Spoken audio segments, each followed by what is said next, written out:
All right, Coach, how about this setting here once again this year? Gorgeous. I like this. And hey, this is the one I was looking forward to tonight, just so you know. Hey, we got to give it up to our cheerleaders back there. Yeah. We appreciate all of you. Thanks so much for being with us. So many of our Space Coast Night Nation, we got 100 days away from that first football game. Can't get here quick enough for me now. I'm about ready to go. You know, so our players have we had a great spring.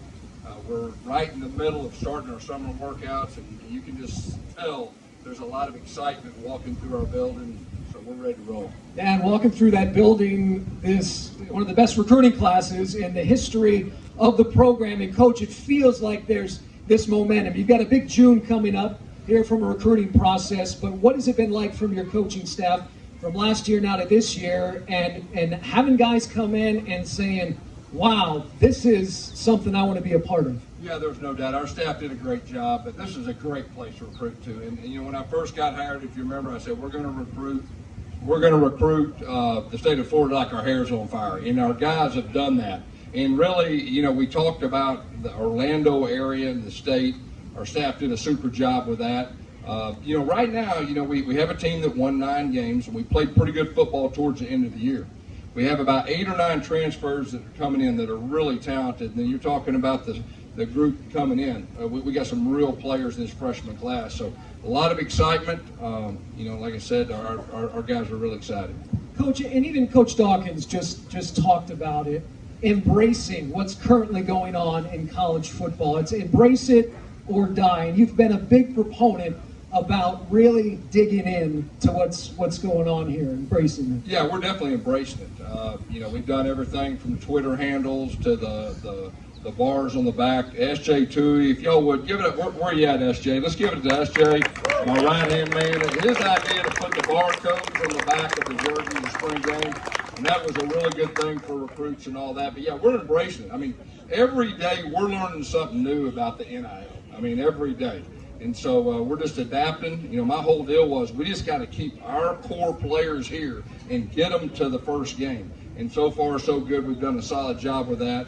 And but it's a new day now. I mean, it's a new day every day in recruiting. Coach, and you had mentioned that if there's guardrails here, things are going to begin to correct themselves maybe over the course here over the next 12 minutes or so. I'm saying, hey, listen, hopefully 12 to 18 months. And that being said, I know that your coaching staff, you talk about the QR code.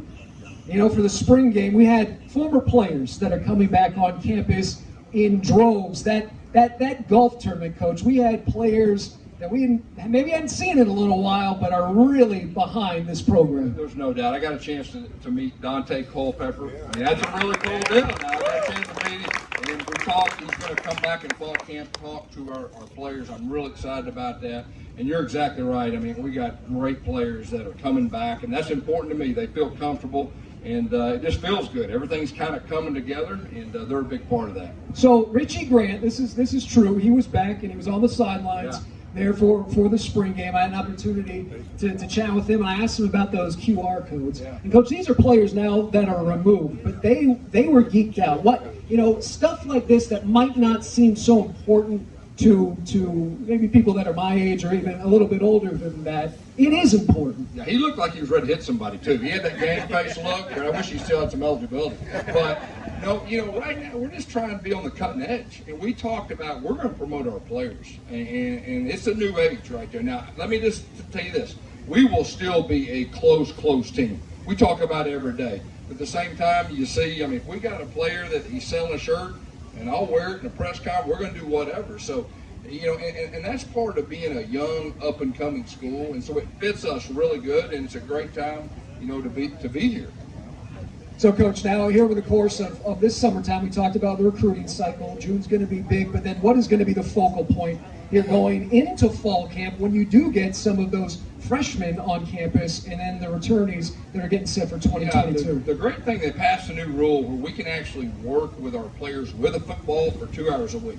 So this will be the first time since I've been coaching college. So we're going to specifically be able to work with those freshmen, work on the timing with the quarterbacks and things like that. And I think that's going to be a big plus, you know, once we get to next year. The bounce house, we're 100 days away from the first bounce. A season ago, how many losses did UCF have at home? 0. That's right, close your eyes, none. That's it. Coach, why has that been such a critical emphasis to protecting East Orlando? Well, I've got a unique perspective, so the very first year was opened up, I was at Tulsa. And we came here and they whipped us in the middle of the year, and then we played for the championship, and it was just as loud, they're going crazy. So I had a unique perspective being on the other side. Now that I'm on the home side, obviously I like it a lot better. But I'll just say this, there was 2 or 3 games, and I told our team, like our crowd willed us to win, wouldn't let us lose. And it was real powerful, and that's a special deal. And we got one of the best, if not the best places in all of college football to play. And that's a big selling point. All the recruits talk about it, and it was real special. Terry Mahajer, let's give it up for that. That Boise State game, it went late, but before the rain delay, it was quite an atmosphere. It was late at the end of that thing, I'll tell you that. I appreciate everybody sticking around. That was, what really got me, it was the fourth quarter. Our crowd willed us to win. It was about midnight, and it was still a really good crowd. Coach Terry Mahajer, and I'm sure many of you saw it this past week, some of the renderings and some of what's going to go in front of the Board of Trustees for some of the athletic landscape and some of the facilities and a recovery cove. When you see things like that, that's also a recruiting tool that you're probably using as well when you're going out there recruiting. Yeah, there's no doubt. Terry's idea of the football campus is cutting edge. He told me the other day, Alabama's wanting to come, Auburn's wanting to come check it out. I didn't know if I liked that or not, but that tells you a lot about his vision. And and I told him the other day, if we get that the water cove, and if we get the pool, and we get a DJ, it's on. All right, so I'm really excited about the football campus. It's going to look like this. It's what it's going to look like. The palm trees, water in the background. That's it. I like it, Coach. All right. Well, coming in here to your number 2, we talked to some of these other coaches about that culture amongst the staff. We saw you at the softball game. We saw some of these other coaches at the softball game. And having each one of these sports on a landscape that is now national, what's that mean for the brand? Yeah, it's really unbelievable. Of course, I'm a former, high school coach, athletic director, and just that feel of being in high school and rooting for each other and kind of doing it together. That doesn't happen in college. And this place is unique.